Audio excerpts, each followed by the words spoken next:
홈주 아카데미 여러분 안녕하십니까. 부동산 세테크를 강의하는 김윤석입니다.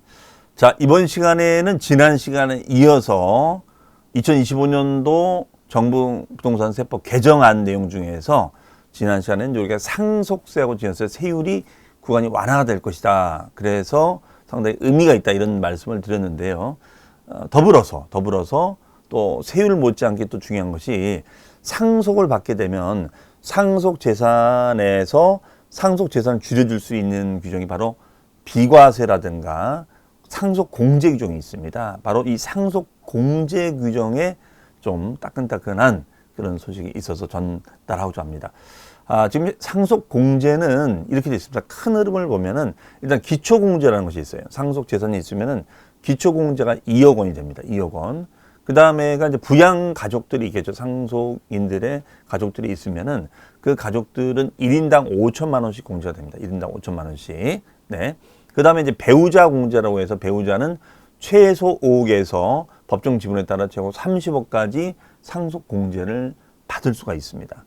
자, 그래서 이제 배우자 공제가 최소 5억 공제를 받고 기초 공제가 2억입니다. 그런데 요 자녀 공제가 1인당 5천만 원이 이제 맹점이 뭐냐면 과거에는 다자녀 시대가 됐기 때문에 다시 말하면 뭐 5남매, 6남매 이런 시절이 있었기 때문에 가족 수가 많으니까 5천만 원에 만약에 6남매라면 3억까지는 공제가 됐었단 말이에요. 그런데 요즘은 뭐 알다시피 여러분들 뭐 아이들을 한 명 아니면 많아요. 정말 2명. 아니면 뭐 아이 없이 그냥 뭐 반려동물 키우는 분들도 많이 계시다 보니까 결론적으로는 이런 그 자녀 공제 규정이 큰 의미가 없더라 이거야. 너무나 작다.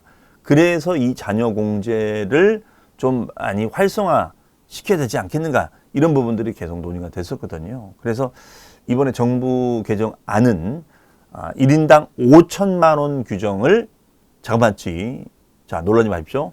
10배인 5억 원으로 공제를 해주겠다. 이렇게 됐습니다. 그러면은 만약에 자녀가 2인이라고 한다면 1인당 5천이면은 5천 하니까 1억이 되는 거잖아요. 1억에다가 기초공제 2억, 네.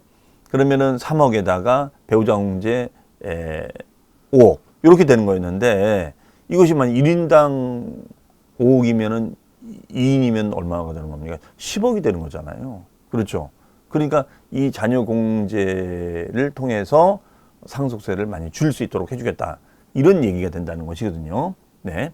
물론 종전에 이제 그런 규정이 있습니다. 기초공제 2억 원에다가 자녀공제가 워낙 적다 보니까 그 자녀들의 공제를 더했을 때 그 금액이 5억 원이 안 되면 일괄로 해서 5억 공제를 해주는 규정이 있었어요. 그래서 우리가 상속세에서는 배우자 공제 최소 5억, 그 다음에 일괄 공제 5억 해서 최소 10억을 넘어야지만이 상속세가 나온다. 이런 논리가 성립이 됐었는데 이런 일괄 공제를 받지 않더라도 자녀 공제가 1인당 5억 정도가 된다면 2명만 돼도 10억이 되는 거니까 만약 3명이면 15억이 되는 거잖아요.